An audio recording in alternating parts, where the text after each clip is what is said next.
go. Good morning. Good morning. Good morning. How are you this morning? I'm good, thanks. You? Groovy fine. Groovy fine. Now everything's good. Hey there, cousin V. Did we give you a microphone? Let's see. Invite to speak. Okay. All right. Good morning. Good morning. I know that everything is well. Good morning for those of you. Hey, Keith. Man, I was trying to get in touch with you for a couple of days, celebrating your birthday week. Happy birthday there, little brother. It's your birthday all week long, so don't worry about it. You can take the rest of the month if you want to. All right, everybody. So Keith, give me a call or shoot me a text. I need to make sure that I have your information. Yeah, you're trying to catch up and cross over, but you got a few years to go. But enjoy every day of it, of this journey. Good morning. Good morning. Hey, I want you guys to go ahead and invite a couple of people to come in. We're just going to be a few minutes today. You know, a few minutes for me might be 4 or 5 hours. No, it won't be. It's just going to be a few minutes. So invite a few people to come in and join us. I welcome you to day 289. 289. That means that tomorrow is 290. We're getting ready to cross over into 300, almost 66 days up. So we got 77, 78 days left in the year. 78 days left on this journey. I can remember when we were just about 70 days into the journey, and here we are at the other end of the beginning. The other end of the beginning is the finish line, but this finish line is really the beginning. What we're looking at as the end is the beginning. What do you mean? You know, we do all of this training, and you know, in the military, you come in as an individual, but you leave as a part of something that's far greater than yourself, bigger than anything you ever imagined. You had some vague idea of what it was, but what you had, you know, what excited us was the testimony of somebody else. It was the lives that other people were living in this organization. The things that they said, that's their testimony.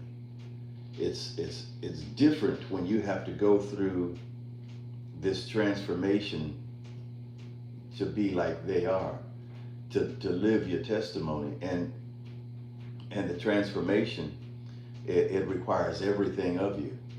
Good morning. Good morning. Berta could tell you about basic training, how fun it was.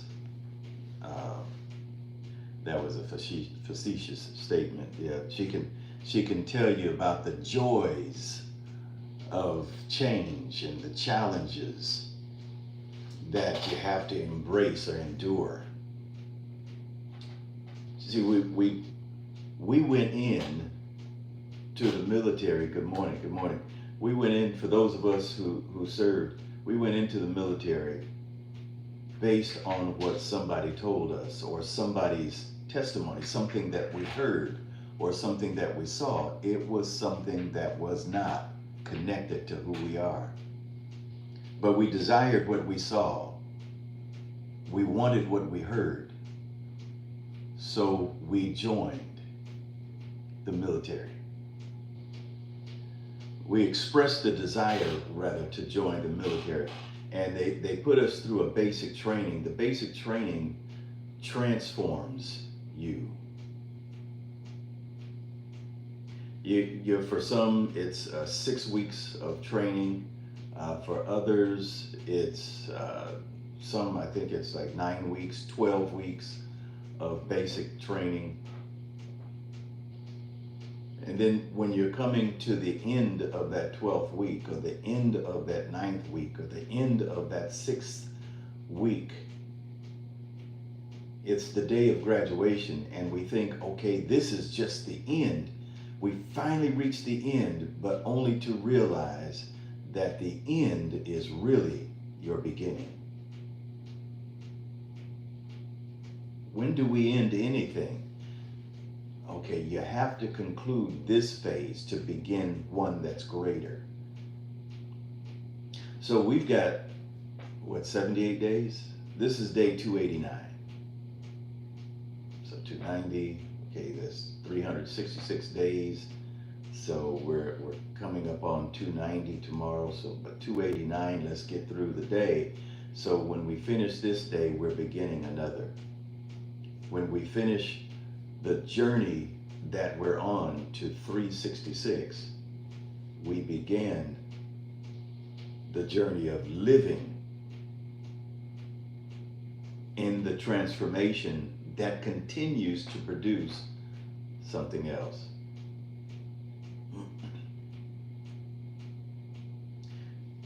Yeah. So then what we're going to have to do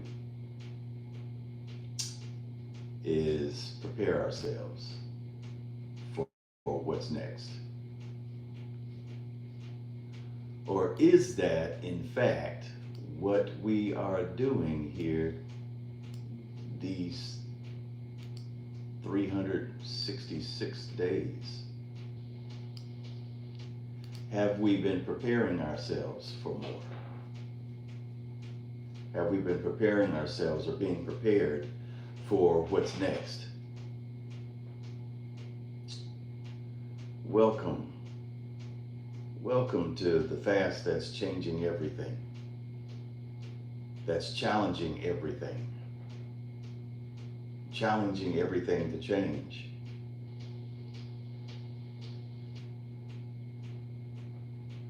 This is the year of divine perfection. This is the time that God has chosen in our lives, however many years you've been here. You think about the years as a number, and it's really not that many. But each one you're going to increase by 365, and every fourth is 366 days. But and multiply that by the years that you've been here. But just looking at the years, it's not that many. 62 is not that many. 120 isn't that many. It seems like a long time because of all that you see and have to endure. Everything that this world has in this world system that comes against everything that you are in Christ. There's a way to fight your enemy, to confront your enemy, or to defending yourself. When someone is coming against you, you use the power that they're exerting to attack you. You use that power against them. Use their energy against them.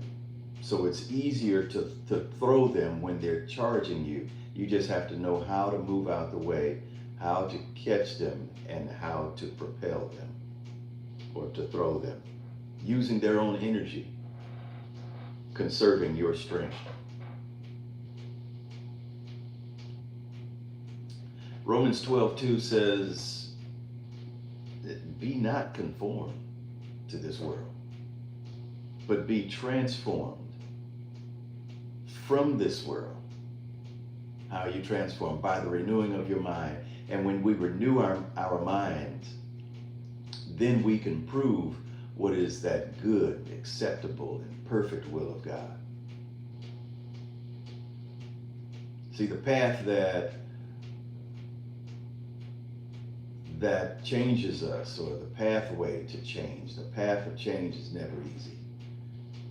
It's going to require us to reject the comforts of conformity. But it's only through the renewing of our minds that we can test, that we can test and embrace the fullness of God's perfect will. What is His perfect will? And we can prove that the value of transformation far exceeds the pain of resistance.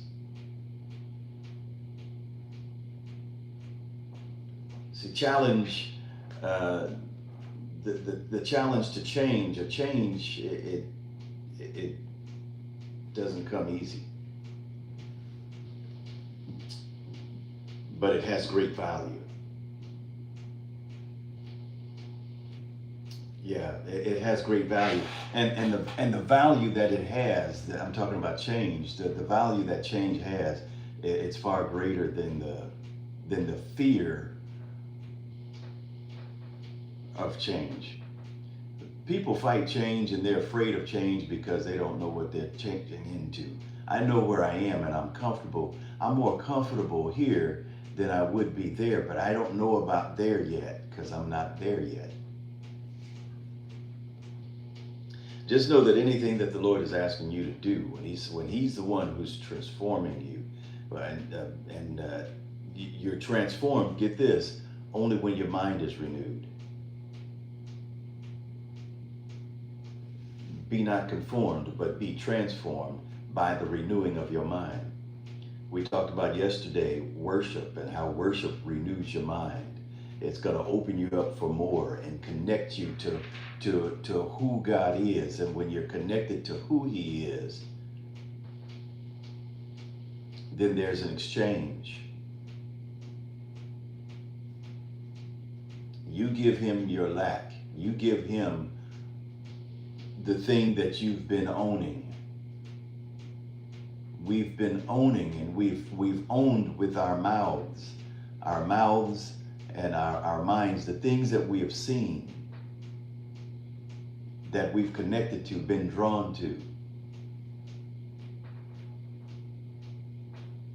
Yeah, so what is it that you've been owning that you need to reject now?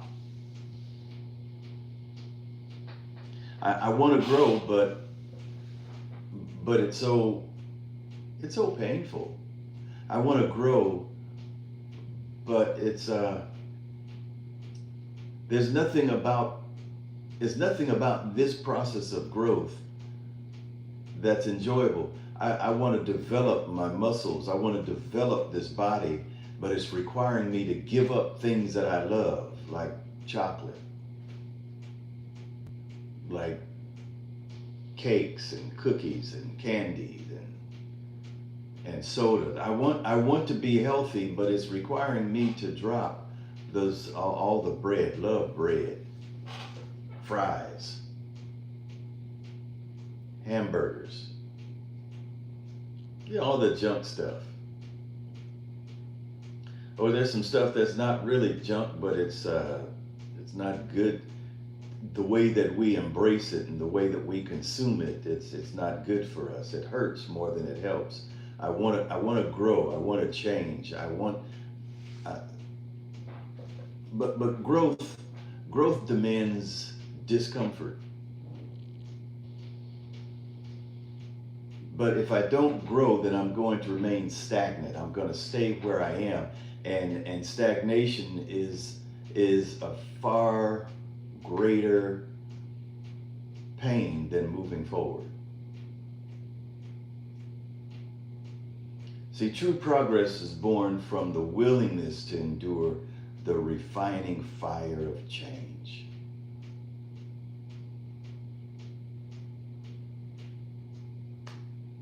I want progress, but I don't want pain.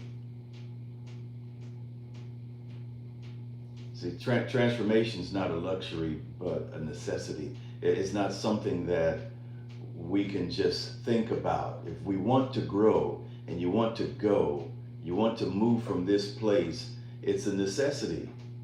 I gotta be transformed. I gotta do something different to get a different result. To resist the transformation is to choose the comfort of the present over the potential of the future. That's a decision that's going to cost us more than we could ever imagine. I mean, think about it. How many times have we missed out on opportunities because we're still thinking about the thing that we're not sure of? How many times? Can you count the many? Can you count how many times we've missed out? How many times have you said, "Man, if I only knew, if I only knew what it was that I was passing up." How many times? How many times have you ever watched this game show? Or Let's Make a Deal. Door number 1, door number 2, door number 3. What is it that you're going to choose? Here's something. Here's something. Deuteronomy 30:19. We talked about that a couple of days ago. The Lord says, "I've called heaven and earth to record this day against you, that I've set before you life and death, blessings and cursings. So choose life. Choose life so you and your seed, your children's grandchildren, can live. You and your seed, everyone connected, born into your house, people you've never met, you will never meet on this side of heaven, but they're going to live. They're going to be blessed. They're going to have the favor. They're going to enjoy the supernatural abundance that your decision today is going to produce." My decision for transformation, my decision to move.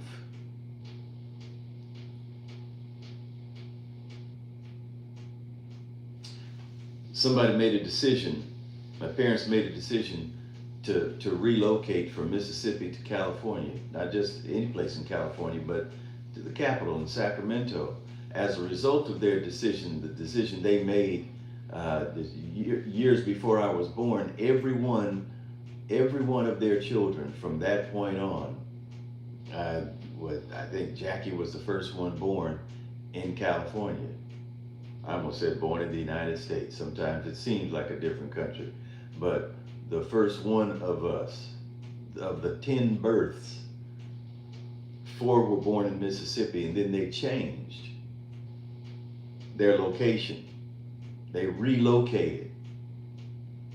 And now everyone born in their house after the change was born in a new place. And then the next generation was born in a new place, and that next generation was born in a place. So they don't know Mississippi. Some have never been. They've heard stories of it. But it's time for change. It's time to embrace challenge. It's time to embrace a future, the future that God has, remembering that the end of the journey is really the beginning of the journey. In the military, we would mobilize, we'd come together, and then we deploy. And then, so the deployment, you would think, okay, well, what is that? That's the beginning? Well, we need to get in position. So transportation into the position. We need to be in position so that we can be employed. So you deploy to employ. You employ or go to work. That's when you begin. The end of that journey to the new location is the beginning of the work of your assignment. We can't do our assignments in the place where we are because we have to move. Got to relocate. It may not be something physical, like a physical address change, but we've got to relocate our thought process. See, the pathway to change it's never easy. It's not going to be. It was never meant to be easy. It's going to require us to reject the comforts. We said that.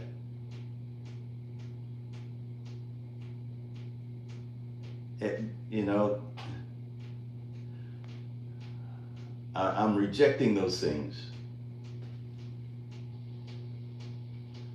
But how long? Ecclesiastes 3 says that everything has a season. And every season or every time has a purpose. Every season has time, and every time has purpose. So to continue to resist change is to deny God's timing. Yeah, so what happens when we do that?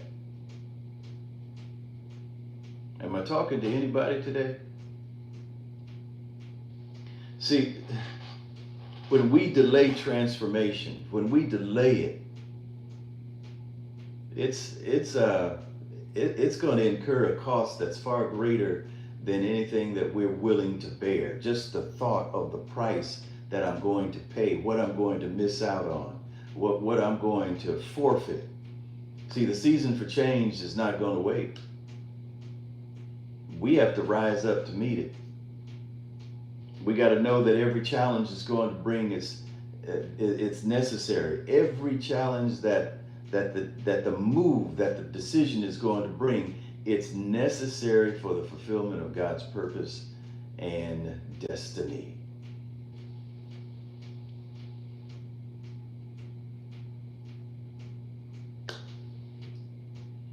It's necessary. So the change is necessary. It's not a luxury. It's not supposed to be easy. I was teaching on faith years ago, and somebody interrupted the flow, and he says, well, dear brother, that's what he said, dear brother, I just believe that if you really had faith, then your life is going to be easy. And I said, no, sir. No, faith doesn't make anything easy, but it makes everything possible. That's all Jesus said. All things are possible for them that believe. He wouldn't have to encourage us to hold on if it was going to be easy. He wouldn't tell us to fight the good fight of faith if it was going to be easy. He wouldn't tell us to stay focused on him if it was going to be easy. He wouldn't tell us to trust him if it was going to be easy. Walking through a valley filled with the shadows of death. How many of us have ever been afraid, almost had a heart attack when you saw your own shadow? I've seen babies, it's funny to us, but it's scary to that baby who sees his shadow. This toddler saw her shadow, and she's trying to outrun it, and because she couldn't outrun it, it was horrifying to her. She's just screaming and crying. How many of us have felt that way about the shadows of life, the shadows of death that's being cast in front of us and all around us? And they seem to, pop up at an inappropriate or an inopportune time, and it can scare you. You saw something move, man, it was your shadow. Somebody's following me. No, that's your shadow. See, shadows only happen when the light is shining on an object. The shadow is normally going to be in an opposite direction. It doesn't move beside you. Well, unless the light is coming from the side. But it's not going to be the exact image, but it's going to be what the light, because the light is being blocked behind you or the side or in front of you, and so that's the shadow is going to be opposite of the direction of the light.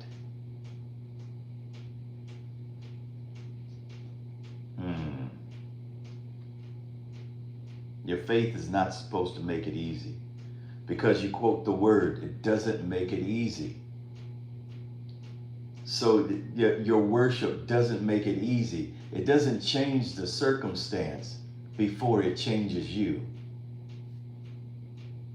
It was always meant to change you. The fire is always going to be hot, but it becomes the refiner's fire when it's purifying your faith, when it's purifying your hope, when it's purifying your vision. So that means that it's going to be until you can see God in the situation. You say, well, this is of the devil. Who said so? God is using the situation to strengthen you, to bring transformation. You're going to be able to perfect the word. How do you perfect the word? You're going to be able to quote and to speak and to declare the word of God, the glory of God, the strength of God, the faith, the hope, everything that's the love of God. It is going to be declared less through your mouth and more through your response to the challenges that change is going to be present. Remember, you've got to get your mind right. This has got to get your mind right. People go into basic training. I'm just remembering my first day, and it was challenging. I had an idea based on the testimonies of others and things that I saw on television. The things that people said, the way that they talked about basic training, especially Air Force basic training, it made it seem like it was all going to be pleasurable. This is a piece of cake. Don't take anything personal, just take it serious. That's what somebody who had been through basic training said to me. Oh, it's going to be a piece of cake for you. Yeah, they didn't tell me the whole truth. They didn't tell me the truth at all. So it was not easy. It's not easy because it's going to require you to let go of yourself and embrace a new way. But the completion of basic training just simply prepared me. See, basic training prepared me for the next level of training, which was technical school. Now you go to school for a couple of months in a different place. And at the end of the conclusion of the school, you think, okay, I'm finished with all of my training, only to go into a career development course while you're on the job. It's like you're forever learning. The completion of one thing, or the end of one thing, is the beginning of something else. Folks, we only have a few days left. 78 of them. I think that's what it comes out. No, 77 days. Today is 289. 77 days to our new beginning. Every day is a new beginning, but to our new beginning. I hope you're ready for what's next. I started with this, and I'm going to finish with this. This is something that I wrote, just a statement last night when I was meditating about today. Challenge will not come easily. Change will not come easily, but its value far outweighs its challenges, frets, and pain. Change is not an option, nor can we afford the price of its delay. Change is not an option. The person who's delaying the change is me. I want to change the temperature of my body, but it's hot outside. It might be 115 degrees outside, but to jump in that swimming pool, you stick your toe in first, and you say, ooh, that's just too cold. Okay, do you want to stay hot or do you want to cool off? It only feels like it's too cold because you're not in it yet. You're going to have to get in it. Dive in, step in, roll in, fall in, whatever you do, but you got to get in the pool. Folks, we got to get in the pool. We've got to change the way we're thinking. We've got to be people of worship. That's what we talked about yesterday. That's going to connect us to this new beginning. This is the year of divine perfection. God said, I'm perfecting those things concerning you. He's the merciful one. He's always going to show mercy. And then he puts mercy in a place for all of us to come boldly and get mercy every time we need it. It never runs out. He makes sure that mercy meets us every morning. It's renewed for us every morning. He's refreshing it for us every morning. And then throughout the day, he said, come boldly to the throne of grace and find mercy every time you need it. It never runs out. Change doesn't come easy. But the value of change is far greater than the challenges, frets, and pain of the unknown.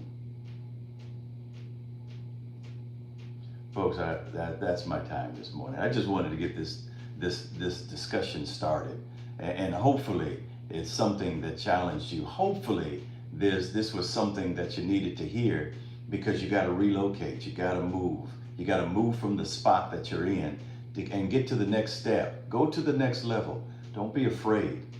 Don't be afraid, but trust in God. And the reason why I have to encourage you is because it's not easy. He knows it's not easy. Jesus had to go through this himself.